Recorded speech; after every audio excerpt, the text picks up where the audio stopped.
Hello મિત્રો, કેમ છો? મજામાં છો ને? હું પણ મજામાં છું. તો આજે આપણે એક રેસીપી લઈને આવી ગયા છીએ. સિમ્પલ ને સાદી સિમ્પલ છે, આપણા ઘરે રોજ બનતી જ હોય ને. હવે બધા લોકો એની રીતે બનાવતા હોય, અમે અમારી રીતે બનાવી. તો આજે આપણે અડદની દાળ ને રોટલા બનાવવા છે. એની માટે આ દાળ લીધી છે. આ ફોતરાવાળી દાળ હતી અડદની દાળને થોડીક વાર મેં પલાળી દીધી એટલે એના ફોફા બધા નીકળી જાય. તો આપણે એને ધોઈ લીધી છે 2-3 પાણીએ ને ગરમ કરવા પાણી મૂકી દીધું થોડું 1.5 ગ્લાસ જેટલું. આપણે એમાં બાફવા મૂકી દઈશું પહેલાં. અડદની દાળ તો બધાને ઘરે બધા બનાવતા જ હોય, પણ અમારી રીતે અમે સાદી સિમ્પલ બનાવી, ફટાફટ બની જાય. એમાં થોડુંક આપણે મીઠું નાખી દઈશું, 1 ચમચી જેટલું, ને સેજ જેવું તેલ નાખી દેવાનું. એટલે હું ઉભરાય નહીં આપણે. હવે આપણે કુકરની હવે 3 સીટી મારી દઈશું. 3 સીટી થાય એટલી ઘડી આપણે કુકર રહેવા દેવાનું. 3 સીટી કરી નાખશું. આપણે અડદની દાળ બફાઈ ગઈ છે. જો હા બફાઈ ગઈ છે. જો આપણે હવે એમાં મસાલા કરવાના. પહેલાં ગેસ પર મૂકી દઈશું ને આમાં આપણે આપણા રેગ્યુલર મસાલા જોશે. એની માટે આપણે પહેલાં હળદર લઈશું, 1 ચમચી જેટલી હળદર, પછી 1/2 ચમચી જેટલું ધાણા જીરું ને થોડુંક લાલ મરચું જેટલી તીખાશ ખાય, ને થોડીક હિંગ, ને આમાં આપણે છાશ નાખવાની છે. જે આ મસાલા લીધા ને એમાં છાશ આપણે નાખવાની છે. બધું એક સરખું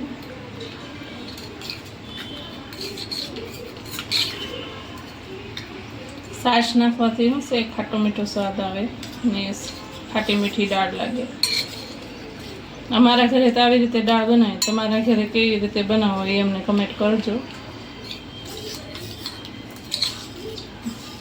બધું એક સરખું મિક્સ થઈ ગયું છે. આપણે આની અંદર નાખી દઈશું બધું. હવે એને થોડી વાર સડવા દઈશું ને એની અંદર હવે આપણે આ લસણ ને લીલું મરચું 2 ખાંડી નાખ્યું છે, એ નાખી દઈશું. લીલું મરચું ને લસણ 2 છે ને સાકરી લેવાનું. જો મીઠું થોડુંક ઓછું હોય તો પછી મીઠું નાખી દેવાનું. આપણે બાફામાં નાખ્યું હતું ને એટલે પછી જો ઘટે તો મીઠું નાખવાનું. હવે આને થોડી વાર આપણે ઉકળવા દઈશું. આપણે હવે જો દાળ તો બીજા ગેસ ઉપર લઈ લીધી છે, ત્યાં દાળ સડે નહીં કે આપણે અહીંયા મૂકી દીધી તાળવડીને આપણે હવે રોટલો બનાવશું. એની માટે પહેલાં આપણે થોડુંક પાણી નાખશું ને થોડુંક મીઠું નાખશું, મિક્સ કરી દઈશું. ને આ બાજરાનો લોટ છે, આપણે બાજરાનો લોટ નાખી એ બાજરાના રોટલા બનાવશું. ને જે કોઈ પણ ડાયટિંગ કરતું હોય ને એને તો આ અડદની દાળને સારું. એમાં શું છે, તેલ ઓછું આવે તેલ, એટલે આ ડાયટિંગમાં હાલે. ને હવે આપણે આને મહળી નાખશું. આવી રીતે આમ મહળતું જવાનું ને પાણી ઘટે એમ પાણી નાખશું.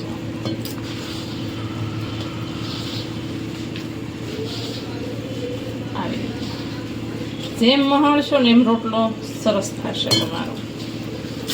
જેમ મહળો ને એમ એને છે ને આ આપણે હથેળી હોય ને એનાથી જ મહળવાનો. હથેળીની મદદથી મહળતો જવાનો, સેજ પાણી લેતો હોય.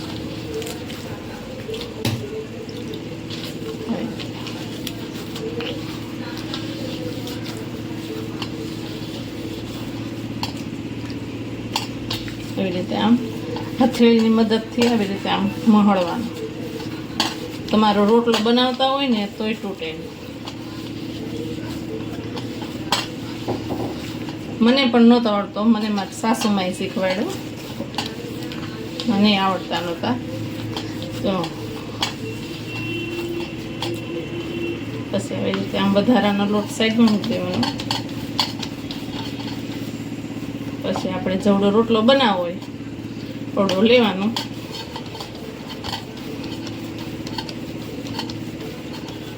પછી એને આમ ચાવું થઈ જાય. પછી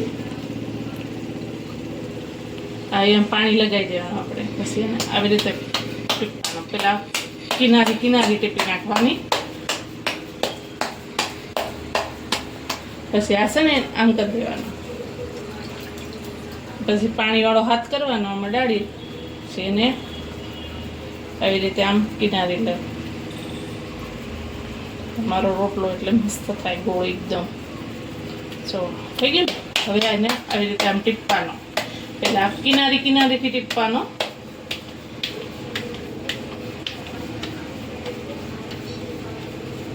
પછી આવી રીતે થઈ ગયો ને આપણો રોટલો તૈયાર. ને આપણી તાવડી પણ તપી ગઈ છે. જો તાવડીમાં આમ પાણી નાખવાનું તો તપી ગઈ હોય ને. આમ રોટલા નાખવાનું. સેસ ફાટી ગયો હોય એને આવી રીતે આમ કરી દેવાનું. થઈ ગયો ને આપણો રોટલો તૈયાર. આ બાજુ આપણી દાળ પણ ઉકળે છે.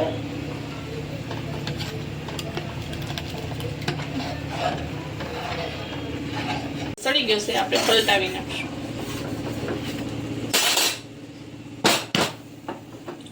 હવે આ બાજુ આપણે સડવા દઈશું. આપણો રોટલો જો સડી ગયો છે બે સાઈડથી. જો ને આપણો બીજો રોટલો પણ તૈયાર થઈ ગયો છે. એ નાખી દઈશું. જો આપણી દાળ પણ બની ગઈ છે. ને હવે એમાં આપણે ધાણા ભાજી નાખી દઈશું. લીલા ધાણા ભાજી.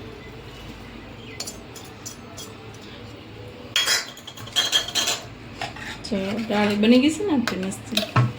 ને આપણા રોટલા પણ તૈયાર છે. તો હાલો આપણે સર્વ કરીશું. એક રોટલો મૂકીશું. દાળ,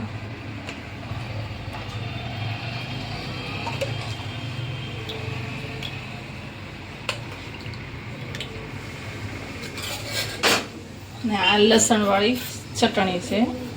એ ઉપરથી નાખીને ખાવ ને તો મસ્ત લાગે.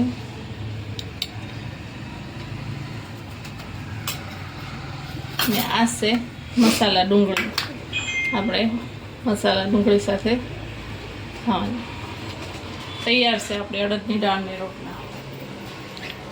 તૈયાર છે આપણે અડદની દાળની રોટલા. જો તમને મારી રેસીપી સારી લાગી હોય તો લાઈક કરો, શેર કરો, સબસ્ક્રાઈબ કરો. એટલે મિત્રો બાય.